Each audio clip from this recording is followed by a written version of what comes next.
Nous allons à présent passer à la communication de Marianne Mödlinger qui porte sur l'armure de l'âge du bronze en Europe, analyse et développement. Okay, so I will talk today about European Bronze Age defensive armor and will focus on analysis and development. Next slide. Next slide. Okay. I will focus especially on helmets, greaves, and cuirasses. So on the Bronze Age armor. Next. Next. Next slide. Okay.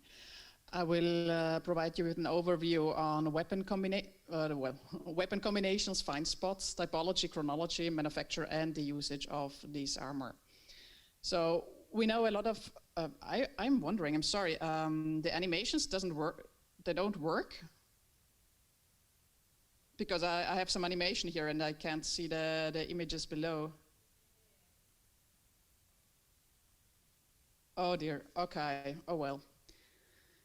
Well, so you just have to imagine beneath the dendra cuirass, the panoply, that as we've seen also in the previous presentation from Tobias Merz, that there are a lot of recent and older depictions of Bronze Age warriors wearing different types of armor, but these are all basically fiction because there is no proper base, despite the dendra cuirass or panoply, about any combination of such armor. So this here is the only example. Next slide.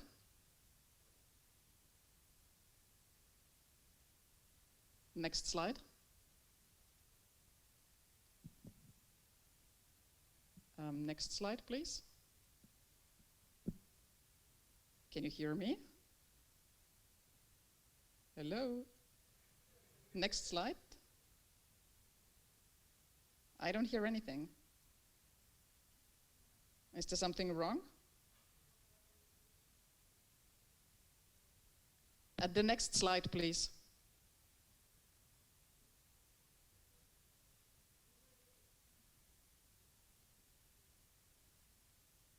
Don't worry.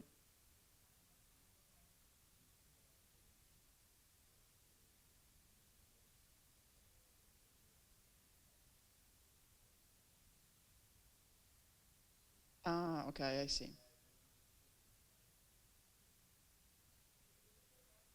That was one too far. No, one back. Okay. Okay, thank you. So here on this map, you can see all the Bronze Age armor with a proven find spot. And as it's easily visible, we have in the UK and in Ireland and Scandinavia a lot of shields, but almost no shields in the rest of Europe, apart in the Carpathian Basin and a few finds in Germany. We have greaves just in the southeast of the Danube, and some cap helmets in Eastern Europe, and cap helmets without knob, basically in France, and one example in Hungary. And we have all the crested helmets in France and in Spain. Next slide, please. So here on the helmets, we can see the different strengths of development. We have two bases. We have Eastern European helmets, which are characterized by a knob on the top of the cap. And we have Western European helmets, which developed from simple cap helmets, which formed then with a crest, still being made of a single sheet. And then later on with the type Ibis, Simon Bernier, and also the Luec helmets with two halves of bronze sheets. Next.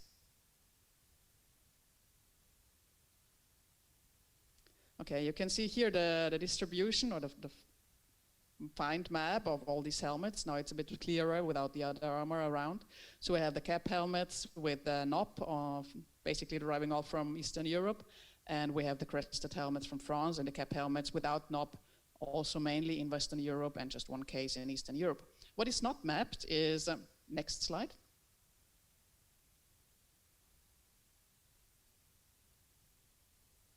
Next slide.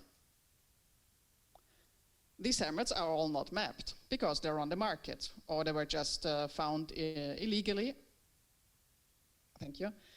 And just to give you an impression, the 5 helmets in the circle, they were just found during the last 3 years. So there is still a lot of illegal excavation ongoing.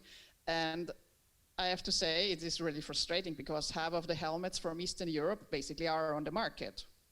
And we don't have any way to study or analyze them. Next slide, please.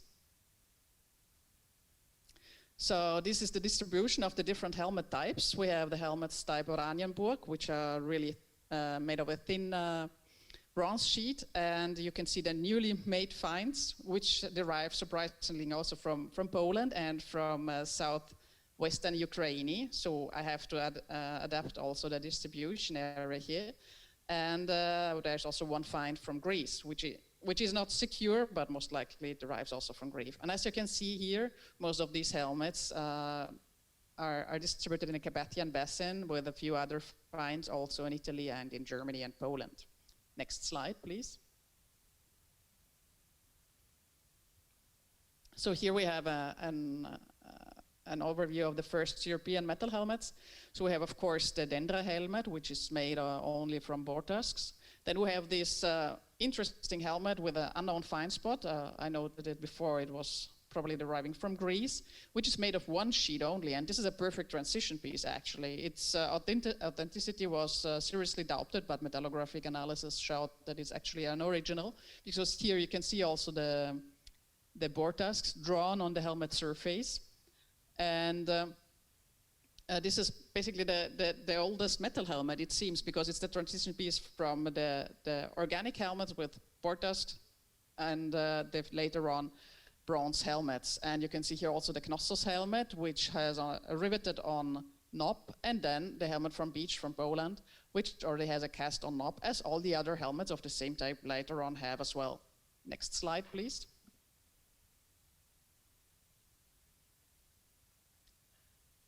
Okay, here are the other 2 or 3 different helmet types. We have the heavily decorated, very, very thin helmets of type packs. And we have also the helmets type Notch-Tetany.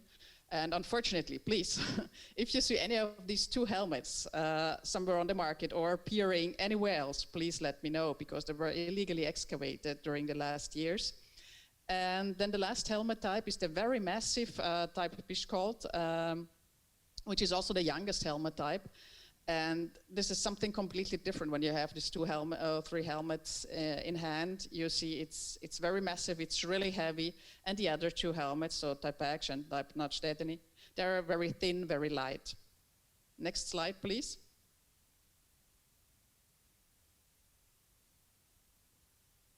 Okay, how is the situation in Western Europe? Also here we can see the distribution area of the different helmet types.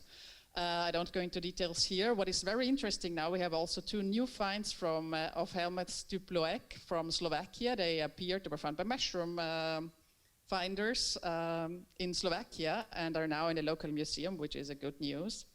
Next slide, please.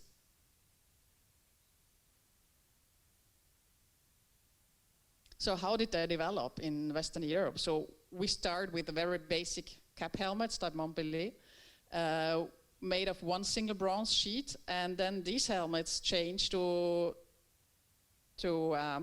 having a central crest. You can see it here with type Mant. It's a bit hidden now. Still made of one sheet, one copper sheet, just with a slight ridge or beginning crest, and then they started to be made also with the 2 bronze sheet halves joined together in the crest. And a similar development was already noted also in the Near East with the cemetery of Ur. We can see here also 2 different helmet types, one basic one made of one bronze sheet and one with the beginning ridge or crest.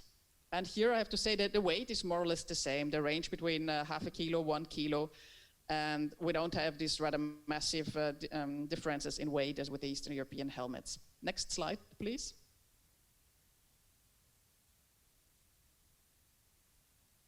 So these helmet types still continue to influence our culture, I would say. And if you have a look at the Gaulois logo, you can see a very nice combination of all different kind of helmet types. So we have the Italian crest, we have the Greek cheek plates, we have the Eastern European cap, and we have the the wings or feathered wings from the French helmets. So next slide, please.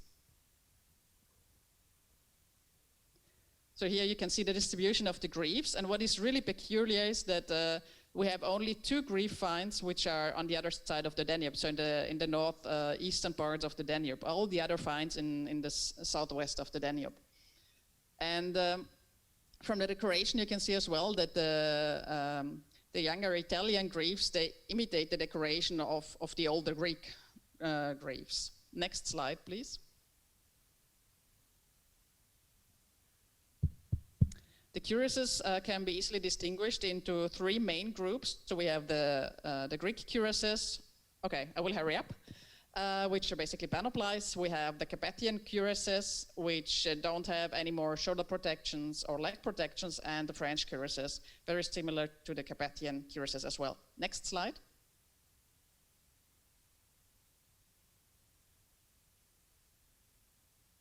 Here you can see the Greek cuirasses. We have finds from Dendra, from Mykene, and also now a new find from Pylos.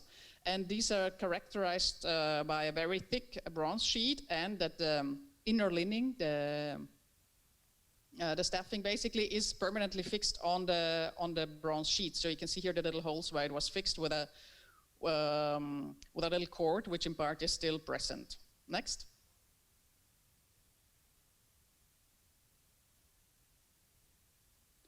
Here we have the Carpathian cuirasses, which are badly preserved in most cases. We only have 2 complete examples, one in France, the other one in the National Museum in Budapest.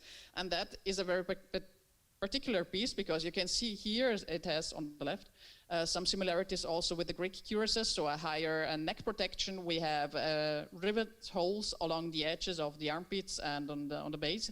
So here, the inner lining was also attached to this cuirass. And this is the only cuirass of this type where we can observe this. So this is also a kind of transition piece.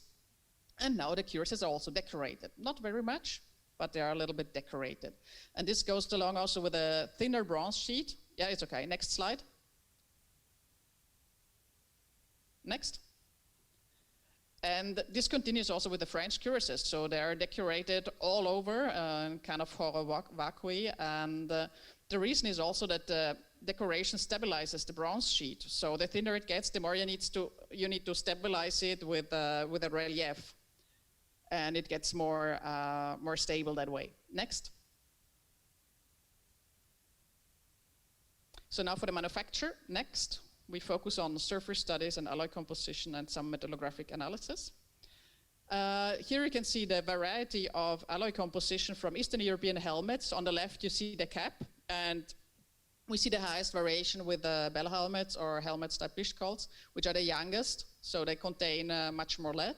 And when we have a look at the composition of the knobs, cheek plates, rivets, we see a much higher variety, and this is simply due to the fact that the cap has to be massively worked, so you have to work a lot the bronze sheet, while knobs and cheek plates, they don't need any work, so they're basically as cast in the case of the knobs, or not, they don't need the same amount of deformation like the caps, the cheek plates. Next slide. So here now the alloy composition of Western European helmets. We always have to keep in mind that these are very thank you. Very small numbers, so it's just an indication. And also here we can see that only type Bibesheim helmets contain some lead. Next. So in comparison, Eastern and Western European helmets, we note that the helmets from Eastern Europe contain slightly less tin tendentially. Next.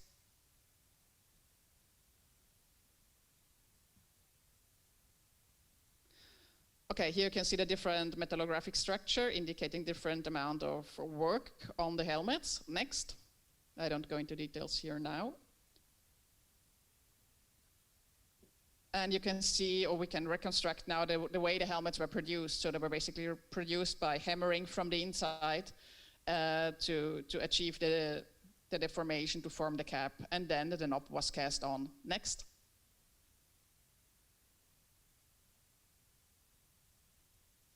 As you can see here when we look inside of the helmets. Next.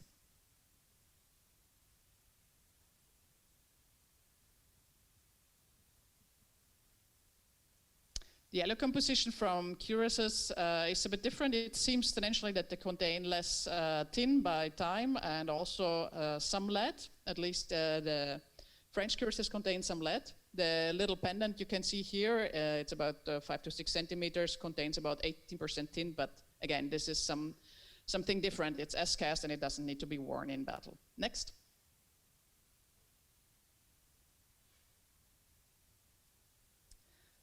Here, just want to point out the incredibility the greaves were made, because they were a very, very thin, 0.2 millimeters, and it's really a masterpiece to create a bronze sheet that size, that thin. Next.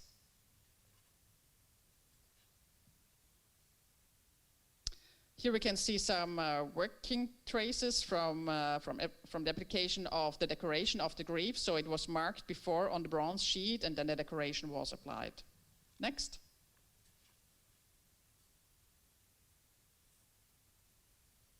So about the usage, so also here half of the text is missing. I just wanted to point out there were a lot of, or still are, lots of arguments why armor cannot be used in battle, because it's too beautiful, too thin, too nicely decorated, too much of a status symbol, or just a symbolic weapon. And I just would like to point out, okay, 2 more slides? No. There's so much time lost with the next slide. Yeah, we have some usage traces on helmets, especially on the Eastern European helmets on the left. Next. Now we have the really interesting stuff. Also some reparations indicating potentially also usage. Next.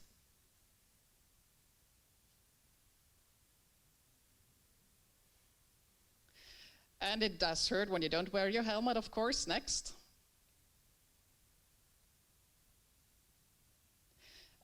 Greaves, basically no traces of use were, but they were used because they just broke off and the upper part of the limb.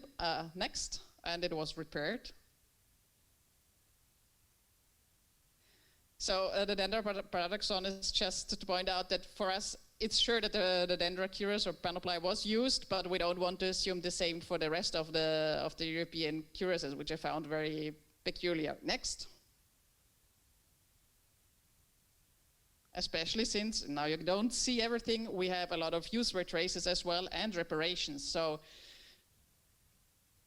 unfortunately you don't see the stabbing in the liver on the right, and the cuirass from Fillange, I think it is, and on the bottom the Carpathian cuirass as well, because this poor person had the same accident as the guy stabbed above by Brad Pitt in the film Troy. So over the shield and then stabbed through the at the clavicula to the other side, to the shoulder. Next. Last one. So, yes, the armor was made to be used as such, and in some cases also really used as armor. Thank you very much.